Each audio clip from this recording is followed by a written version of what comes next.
Enjoy this conversation with me, Maureen Kimani, every Friday from 9 a.m. on our Health Corner show here at Capuchin TV. Your health is your wealth. A very good morning. Thank you for joining us on our Health Corner show right here on Capuchin TV with me, Maureen Kimani, where we bring you experts on different fields just to make sure you understand more on your health world in terms of your lifestyle, your health habits, that is your eating health habits, and so many more, and especially your mental well-being. And talking about well-being, April month is recognized as a National Self-Stress Awareness Month, and the reason why it is set aside for that, or rather recognized, it is because of wanting to bring attention to the negative impact that can contribute to this stress, or that can be in your life. And talking about stress also brings us to our conversation today, that is depression and addiction. Stress can contribute to depression. Well, and according to globally, estimation is that 5% of adults are affected with this depression. And I will just be getting to know more about what is depression, what are some of the causes. And the Ministry of Health in the year 2021 report says that youth between the age of 18 to 29 years are more affected with this depression. We'll get to know more in this conversation today, because joining me in the studio we have an expert, and that is Veronica Maweu, who is a mental health practitioner, and it is the second time we are having her in our Health Corner show right here at Capuchin TV, and we're delighted to have her. And in case you have any question, you can do that on 0717 424-866, or you can use our SMS number, that is 21760. If you have any question, comment, keep them coming. Welcome to the discussion. Very good morning, Veronica. Morning, Maureen. How are you? Good to have you here again. Thank you. It's always a How pleasure. was your Easter? We thank God. It was amazing, yeah. You enjoyed? Yes. Okay. Do you have anything to tell two of you before we begin our conversation? Just to tell them welcome. Keep an open mind. Let's learn something about depression, Maureen. Yes. All right. You have heard it from her. Let's get started with our conversation today. We're talking about depression. I remember the first time you were here, we talked about addiction. Yes. And we had a very good moment explaining what is addiction, what are some of the causes, and how people can help themselves not to be, indulged in addiction. Yes. Tell us, what is depression? Okay. Thank you very much, Maureen. I know many people have heard this word, depression, and people even use it jokingly. Nico depressed, Nico na depression. Depression is a condition that is characterized by persistent impairment in mood. Okay, mostly on the lower side, that is persistent low mood, which also leads to impairment in daily activities in a level where we call a dysfunctional level. That means you are not able to find pleasure in normal, pleasurable activities you used to enjoy. But that is a persistent thing. Yes. All right. And yes, do you want to say something? Yes. I also wanted to say that we can also define it as a group of disorders. Because when you go to the DSM, there'll be a range of disorders that will fall under the depressive disorders. So it can also be characterized by either lowering or elevation. We have what we call mania. You've heard about the word bipolar. Sometimes a person is manic, is depressed. Yes, that's what I wanted to add. Okay, Yeah. and our conversation is depression and addiction. Yes. How are these related? Well, mental disorders are, when we talk about mental disorders and addiction, there is always a correlation, Maureen. And the correlation is a mental disorder can cause addiction, or addiction in turn can cause a mental disorder. So there's a bi-directional relationship between depression and addiction. A person with depression will run to drugs, maybe to elevate their moods, like for example stimulants, and the persistent use of these drugs to elevate their moods will lead to addiction. And also vice versa. When a person starts using drugs, there is a lot of physiology that changes in the brain chemistry that will also lead to depression. Yes. Okay, and as I did in my introduction part, I talked about the Ministry of Health report in the year 2021, and right now we are in 2023, that the youth age group between 18 to 29 years are mostly affected with this depression, and also concerning the matter of anxiety and drug abuse. Which age group and or maybe between men and women, who are more likely to be affected with this depression? Okay. Let me go by statistics by WHO, Maureen. WHO has stated in 2023, actually they posted this in 2023 March, that women are 50% more likely to suffer from depression than men. And the most affected age group is coming between 15 to 29. I know 15 is really young, but that is currently where we are. Between 15 and 29, that's the most affected age group. And we have more women than men in this, unfortunately. Yes. So in short, we can say that depression can affect anyone. Yes, it can affect anyone. All right. Thank you so much, Veronica, for that. And talking about that depression can affect anyone, what are some of the causes of depression? There are there's an interplay of causes or factors that will lead or predispose a person to depression. An interplay between social, psychological, and physiological factors. When we talk about social, for example, Maureen, bereavement can cause a person to get into depression. Jobs, job issues, marital issues. There's a lot of societal pressure that could also lead to depression. When we talk about psychological, some psychological disorders could actually predispose a person to depression. And of course, the first one we're talking about today is addiction. Depression could lead to depression. Physiological, when you suffer from a condition for a very long period of time, like people who are terminally ill, most of the time you'll find them falling into depression. Caregivers of these people who are terminally ill, Maureen, they'll mostly also end up getting depressed. So there are a lot of factors, and we cannot pinpoint at one factor and say this is the cause of depression. So it takes a clinician to assess a person to find out what exactly caused the depression for this particular person. Yes. Okay, and some people say that the people suffering from depression are addicted, and the people who are addicted also have depression. What's your take on that? Remember I said the relationship between mental illness and addiction is bidirectional. Bidirectional means either of them can cause the other. So there is a truth. People suffering from addiction, Maureen, will most likely end up depressed if the condition is not managed. There's a whole physiology surrounding addiction with brain chemistry in play that will lead a person to suffer from depression once they are addicted to substances. And the vice versa is also true. When a person is depressed, let me take an example of stimulants like let's say Mira, for example. A person will be feeling low, I don't have energy, I'm not motivated. And then maybe they'll say, whenever I chew Mira, I feel boosted. So maybe they are actually exhibiting symptoms of depression, but they don't know. So what they do is, Mira unistimulate, unifanya ni feel poor, or weed, cannabis for this matter. So in the long run, because they've been using this drug for self-medication without knowing, then they end up addicted. So there is a bidirectional relationship.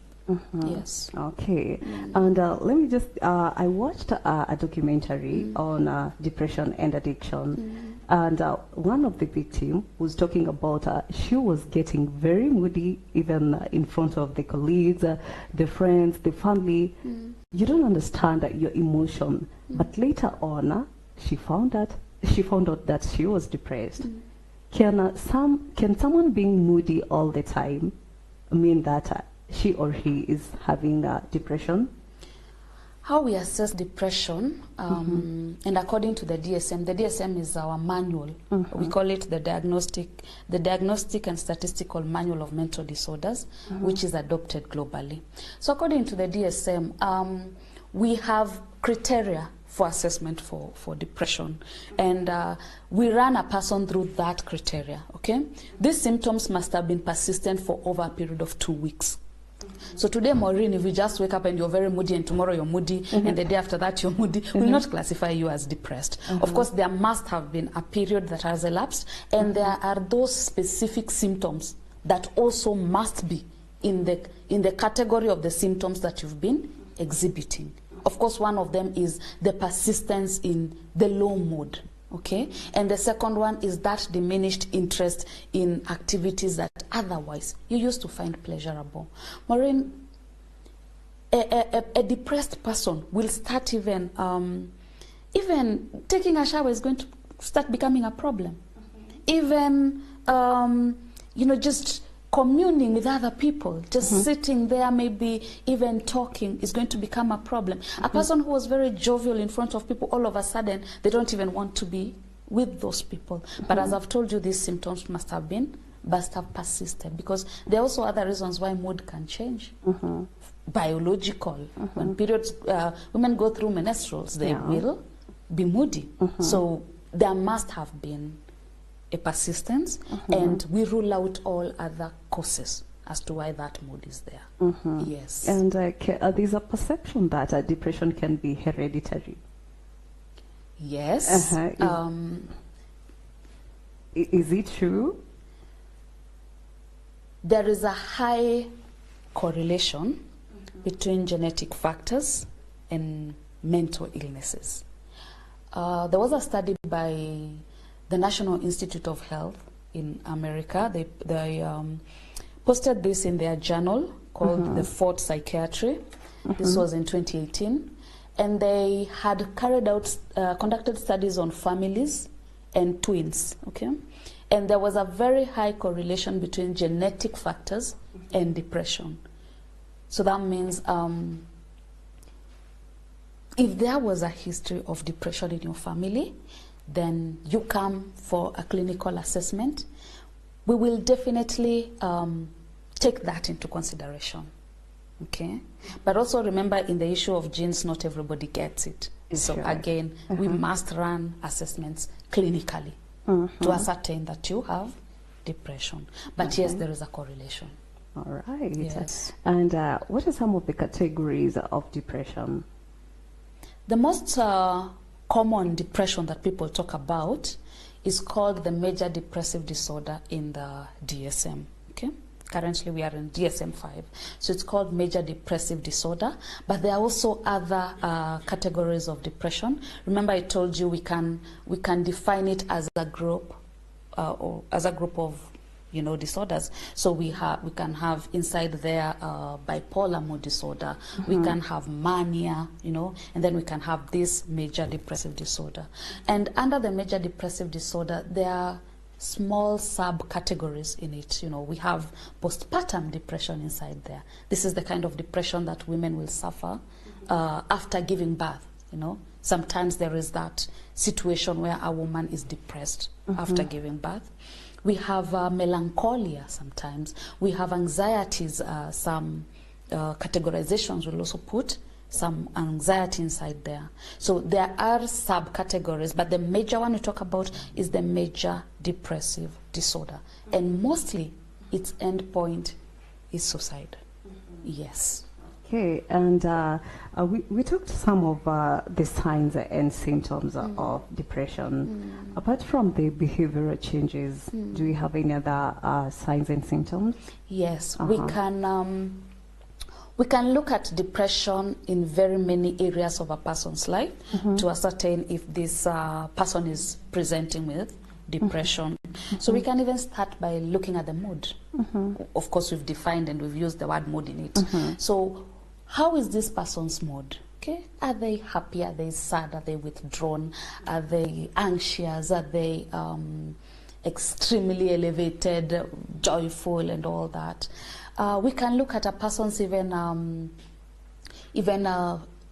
weight issues. Are they instantly gaining weight? You know, is it like there is this increase in weight, or is there diminished appetite completely? We can look at even the cognitive capabilities.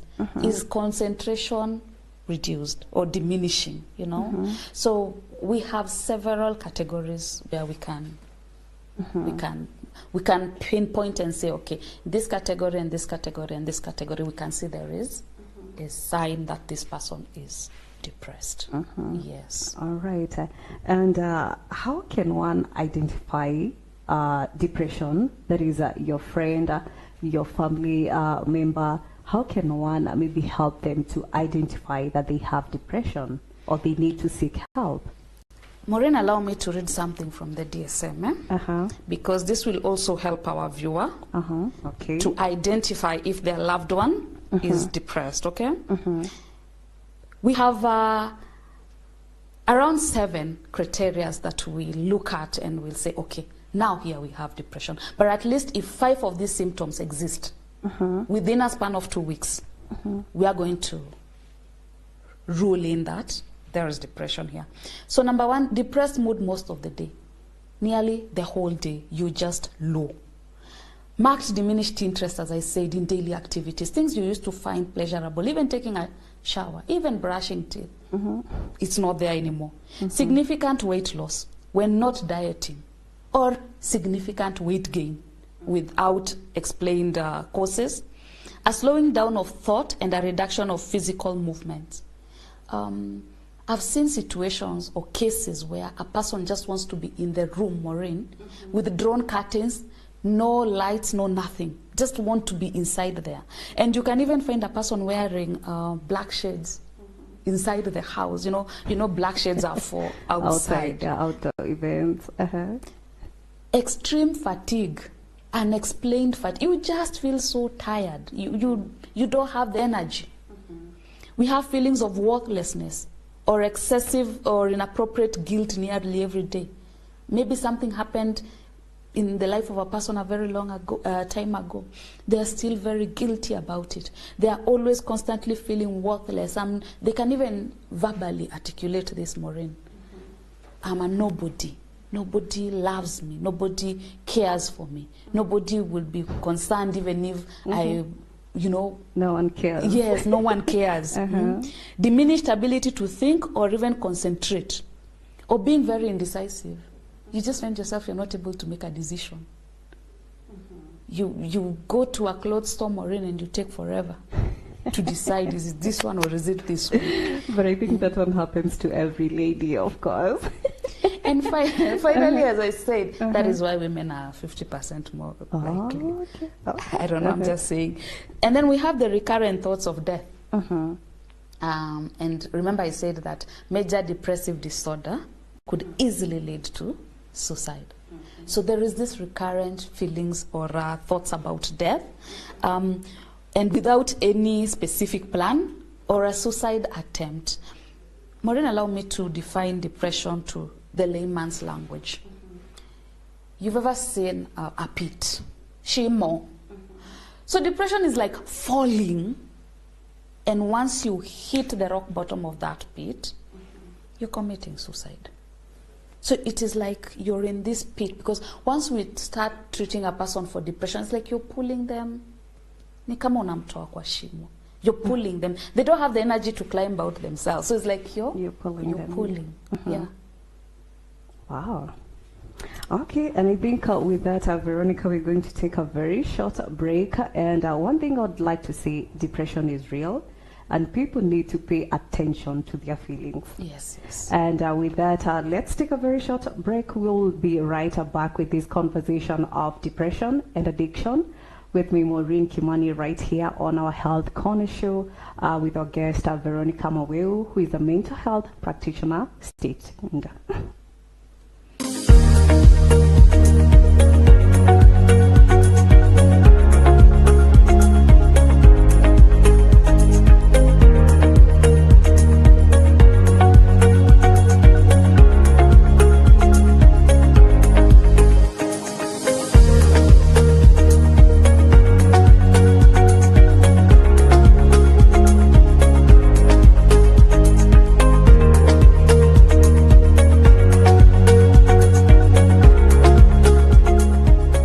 Enjoy this conversation with me, Maureen Kimani, every Friday from 9 a.m.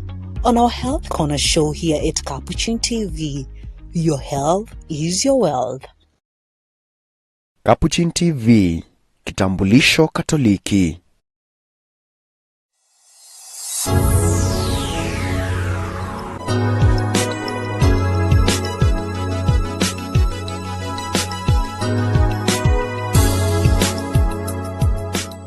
Christianity. In everything, do to others as you would have them do to you, for this is the law and prophets. Islam. No one of you truly believes until you wish for others what you wish for yourself. Judaism. What is hateful to you, do not do to your neighbor. This is the whole Torah. All the rest is commentary. Baha'i faith. Lay not on any soul a load that you would not wish to be laid upon you, and desire not for anyone the things you would not desire for yourself. Buddhism. Treat not others in ways that you yourself would find hurtful. Hinduism. This is the sum of duty. Do not do to others what would cause pain if done to you.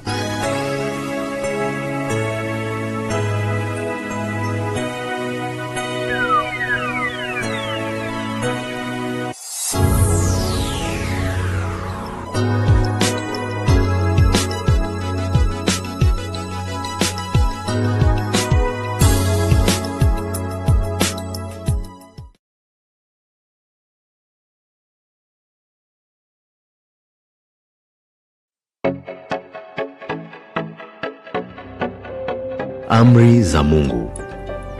Ndimi Bwana Mungu wako. Usiabudu miungu wengine. Usilitaje bure jina la Mungu wako. Shika kitakatifu siku ya Mungu. Waheshimu baba na mama, upate miaka mingi na heri duniani. Usiue. Usizini.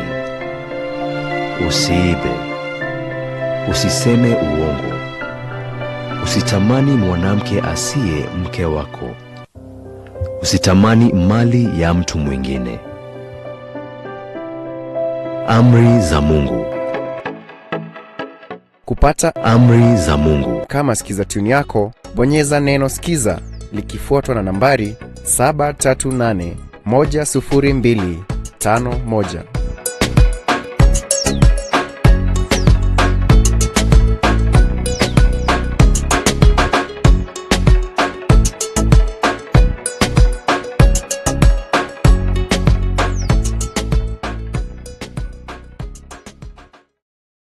Capuchin TV, your Catholic identity.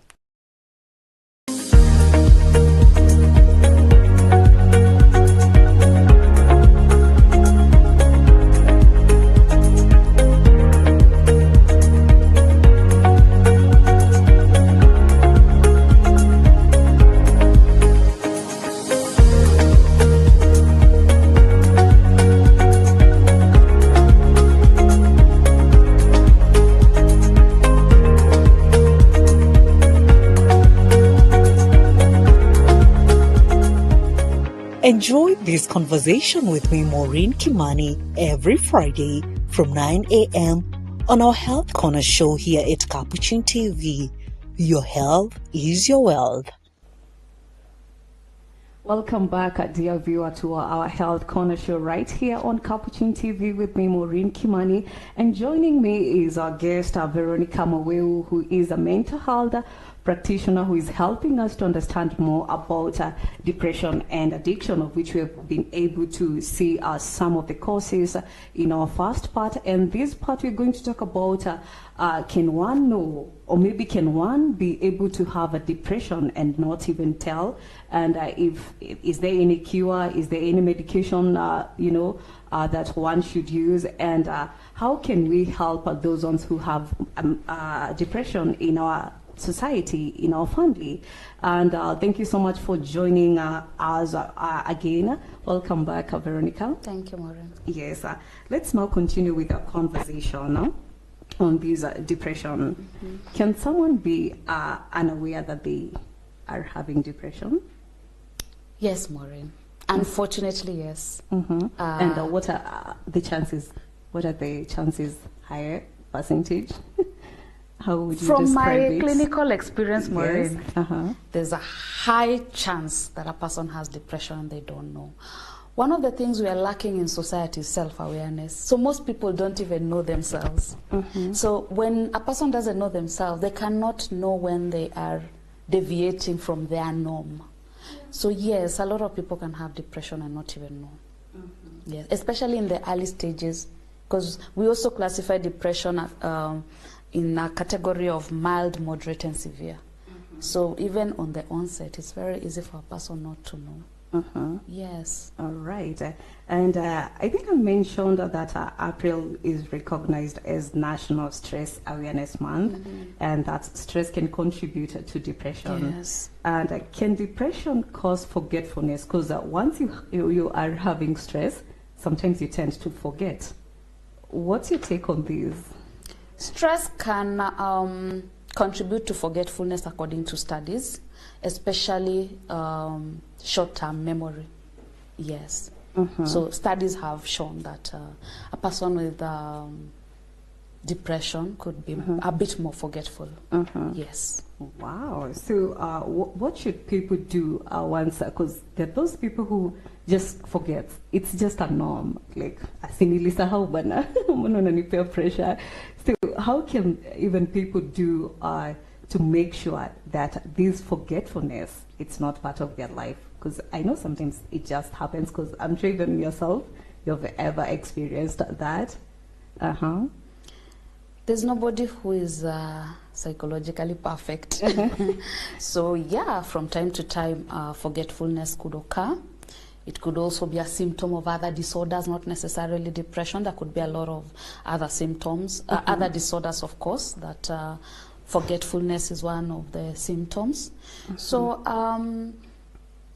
allow me to also mention the use of cannabis. I know people love marijuana, cannabis, bangi. But one of its long-term effects is memory problems. So it is good if you discover that your memory problems are impairing with the quality of your life. It's good to see a practitioner. You can walk into a psychiatrist's office and have assessments done for you. Maybe you're suffering from another condition that requires attention. Mm-hmm. Yes. Okay. But if it is the normal, things that are not important to you, Maureen, you'll forget. Mm-hmm. Things you don't immediately want to put in your mind, you'll forget. There's what we call selective attention. We can be in a party and I'm there, but you don't remember me in that party because you had selective attention. There is what you wanted. So it could be clinically a malfunction. It could be mm-hmm. not. It could just be normal. Mm-hmm. Yes. All right. And once depression is identified, what's the process of one getting help? Yes. Just like when we were talking about addiction, and we talked about treatment approaches being interdisciplinary. That means we have the bit where pharmacotherapy should play a part, and we have the bit where psychotherapy should play a part. So the same also applies for most of these mental disorders, and addiction is not an, depression is not an exemption. So once a proper assessment has been done, and I will repeat this, a proper assessment, because it must be assessed by a certified and qualified mental health practitioner. Then once they certify that you have depression, then they will guide you through the best approach, again depending on your type of depression and severity of the condition. So treatment will vary based on a lot of factors. Yes. Okay. And what are some of the medication used to treat depression? I will not go into the particular medicine because, of course, we are not advised to go and buy medication over the counter. Again, you need to go for a clinical assessment. Your practitioner needs to clearly rule out any other possibility of you experiencing these symptoms. So we have medications we call antidepressants. So once your clinician, your doctor, your psychiatrist, your whoever is assessing you has known or has given you a diagnosis, the diagnosis, the specific or particular depression that we are dealing with here, and also the severity of it, then they'll advise on medication. Probably they'll give you a prescription, and they'll also refer you for psychological counseling, whichever combination that will help you to come out of whatever situation. Yeah, again, depending with a lot of factors. Yes. All right. And we talked about depression affecting everyone. And we said that depression is real. Yeah. Can it be prevented? Yes. Well, in this, in life, we believe we can always prevent things. So I don't want to think that depression is an exception to that. Awareness, okay? Am I able to tell when I'm deviating from the normal Veronica? Do I know, tell signs that something is off with me? The reason why I read out those symptoms or the criterion we use is so that a person can evaluate themselves.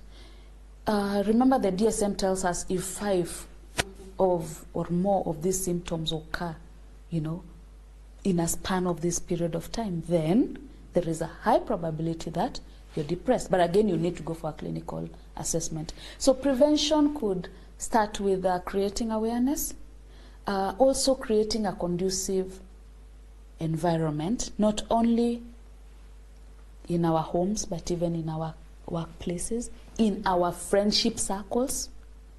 Because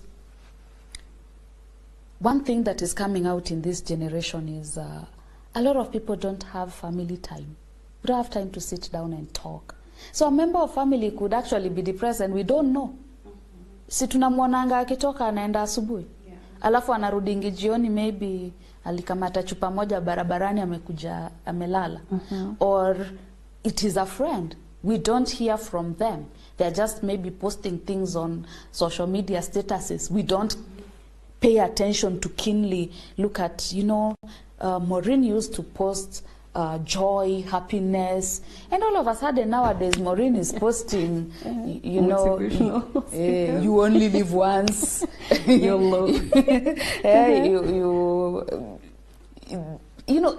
Funny things. Do we know our friends to a level where we can tell something is not okay? Do we know our relatives well? Have we created a conducive environment even with our kids? Are they able to just come and talk? Or are we busy making money and then a gap is being created? In relationships, because a lot of depression is also coming from relationships. Do we have an environment for talking? Or is it that one is the wife, that one is the husband, that is how we stay? Don't question me, I don't question you, you're... We need to have environments where people can hear, people can talk. let people know that you're also approachable. Have people you can trust, that when things are not going your way, you can be able to reach out to them and talk. So yeah, this conducive environment and knowing what signs and symptoms could say that there is depression. And also, I don't know, the government could invest in free counseling services, especially in these social amenities, hospitals, schools, even in churches. And in churches, I also want to insist on certified mental health practitioner, because there's a lot of clinical knowledge that is required before you even become that counselor, before you are able to give professional help to a person who is suffering. So we can also prevent this by having these services available. Public hospitals, churches, schools, let there be, you know, a proximity with a mental health practitioner. The way we know that in hospitals we'll have doctors, we'll have nurses, we'll have this, let us also have proximity with these mental health practitioners, so that a person can just sit and feel, I'm not okay, then they can walk in and they will have an assessment and a lot will be prevented. Yes. Okay, all right. And what happens to an untreated depression? Progression, which could eventually become fatal.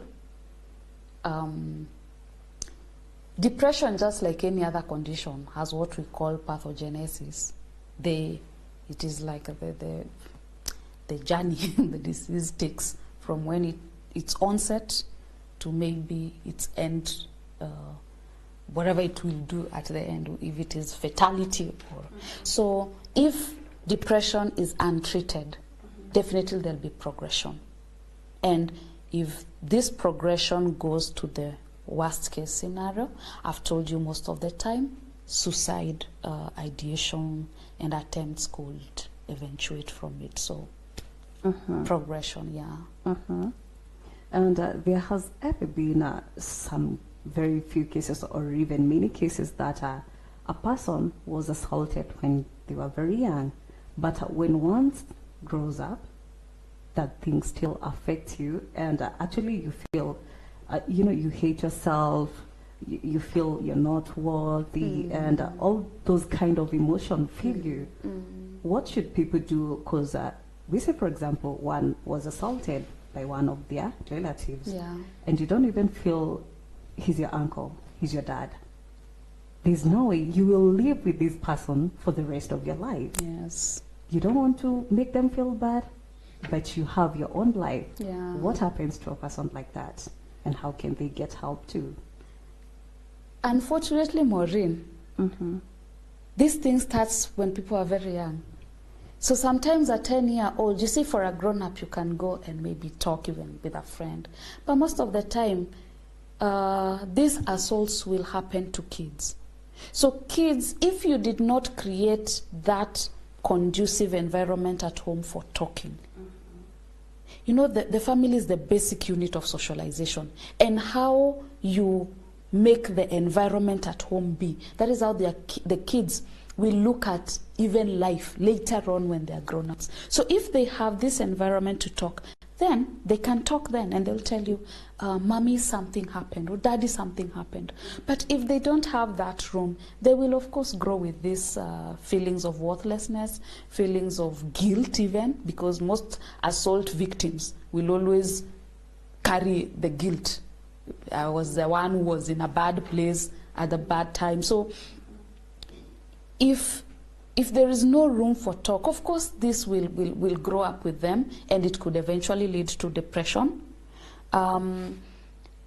Grown-ups, they can talk, okay? But again, if you were brought up in a home where talking was never an option, even when you grow up, you don't trust the world. Because remember, I've said the family is the basic unit of socialization. And how we treat children in the formative years is how they will look at life later on. So yes, many people will suffer from depression or even post-trauma, because when a traumatic incident like that happens, there is what we call post-traumatic stress disorder. okay, which will also have other symptoms of depression in it. Yeah. So if a person is not able to talk, again, that will lead to depression, that will lead to PTSD, you know, and that will complicate even the quality of their life. So I go back to there being mental health practitioners at our disposal, in hospitals, in where, and then creating awareness, because these mental health practitioners can be there. Maureen, your parish can decide we are opening an office for maybe social welfare or counseling. But if you don't know, because it's not every day you go around the church maybe looking at what has been opened. So again, if there's no awareness created, maybe people have been told now we have a counseling office. Maybe you will suffer without knowing there is help. So also creating this awareness that when you feel like this, do this. When you feel like this, do this. It's very, very important. Sometimes when you go to talk to kids in schools, we go even to as low as trying to help them understand that if, you know, situations are not forthcoming, you can always maybe talk to your teacher, you can always talk to your mother, feel comfortable talking to. So the awareness also needs to be there, that who can I reach out to? Because again, you can also reach to the wrong person. Yes, you can reach out to the wrong person when you have a problem, and the only thing that will happen is the problem will escalate. Isn't it? Sure. Yeah, so... And how can parents ensure that they bring their kids in a very good way, in a social way, that they are able to open to them when they have problems? What can they improve, or what can they learn from this topic? I want to encourage parents and aspiring parents to be. Nowadays we have information at the palm of our hands. Science and technology has improved a lot of things. You don't have to go to Harvard for you to know how to parent.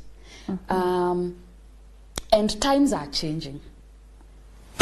Generations are changing. Currently we are suffering from something we call culture shock. The culture your parents had and the culture you have today are different.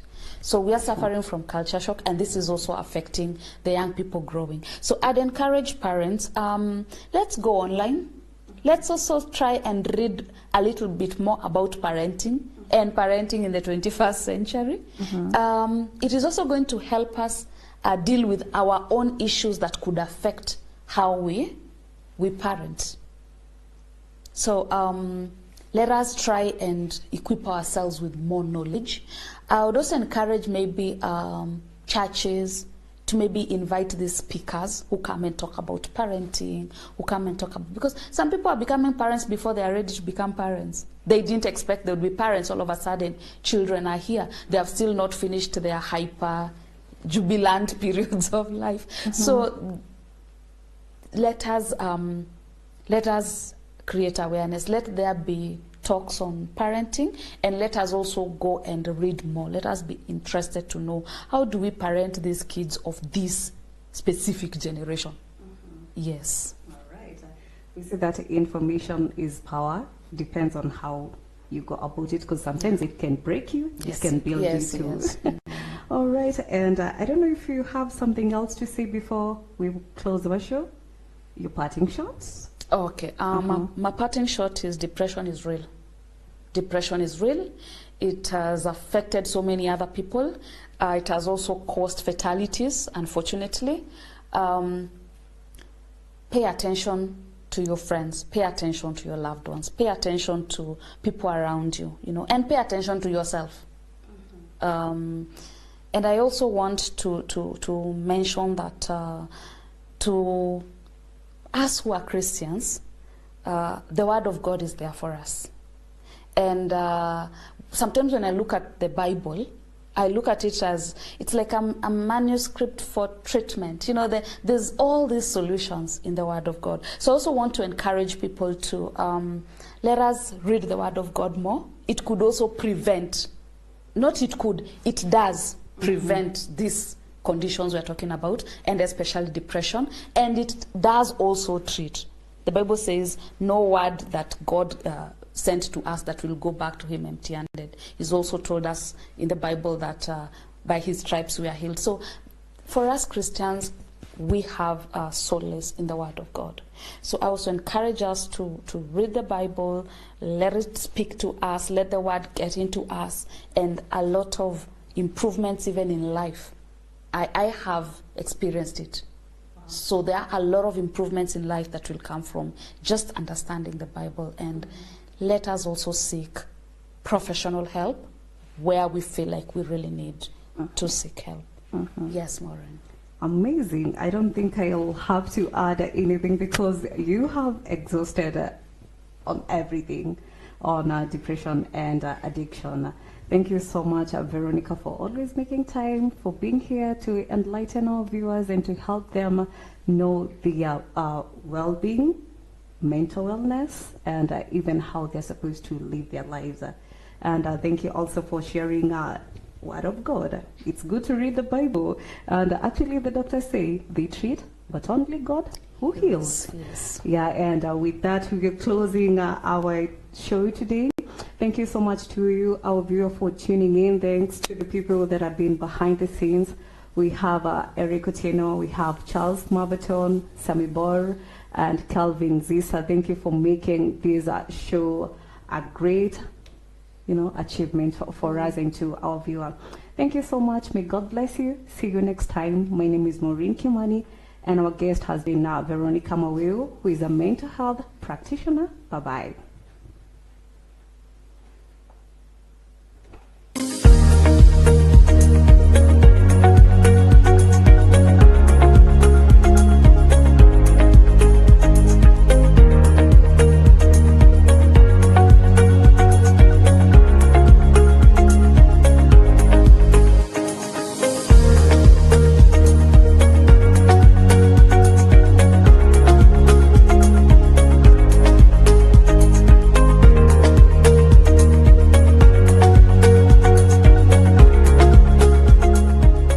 Enjoy this conversation with me, Maureen Kimani, every Friday from 9 a.m. on our Health Corner show here at Capuchin.